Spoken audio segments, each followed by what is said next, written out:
Contract ಮಾಡ್ತಿದ್ರಿ ಅಂತ ಹೇಳಿದೆ, ಇವತ್ತಿಗೂ ಕೂಡ ಊರುಗಳಲ್ಲಿ ನೀವು ಹಾಕಿದಂತ ರೋಡನ್ನ ನೆನ್ಸ್ಕೊಂತಾರಂತೆ. ಹಾಗೇನೆ ಬೆಟ್ಟದ ಹುಲಿ ಅಂತ ಏನೋ ನಿಮ್ಮನ್ನ ಕರೀತಾರೆ ಆ ರೋಡಿಗೆ. ಅದು ನಾನು ಜಿಲ್ಲಾ ಪಂಚಾಯತಿ ಮೆಂಬರ್ ಆಗಿದ್ದಾಗ ಅಲ್ಲಿ ಸೀಗೆಗುಡ್ಡದ ಹುಲಿ ಅಂತ ಕರೀತಾರೆ ನಿಮ್ಮನ್ನ ಅಂತ.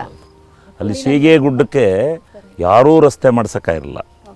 ನಾನು ಜಿಲ್ಲಾ ಪಂಚಾಯತಿ ಮೆಂಬರ್ ಆಗಿದ್ದಾಗ 1.5 ತಿಂಗಳು JCP ಬಿಟ್ಟು ಅಲ್ಲಿ ಮಳೆ ಮಲ್ಲೇಶ್ವರ ಸ್ವಾಮಿ ದೇವಸ್ಥಾನ ಅಂತ ಇದೆ, ಅಲ್ಲಿಗೆ ಹೋಗಿ ವರ್ತಕರೆಲ್ಲ ಪೂಜೆ ಮಾಡಿದರೆ ಆಲೂಗೆಡ್ಡೆ ವರ್ತಕರು ಪಂಜಾಬು ಇಂದ ಎಲ್ಲ ಬರ್ತಕ್ಕಂಥ ವರ್ತಕರು ತಳಗಡೆ ಪೂಜೆ ಮಾಡಿಸ್ಕೊಂಬರೋರು ಬೆಟ್ಟಕ್ಕೆ ದಾರಿ ಇಲ್ದಲ್ಲೇ.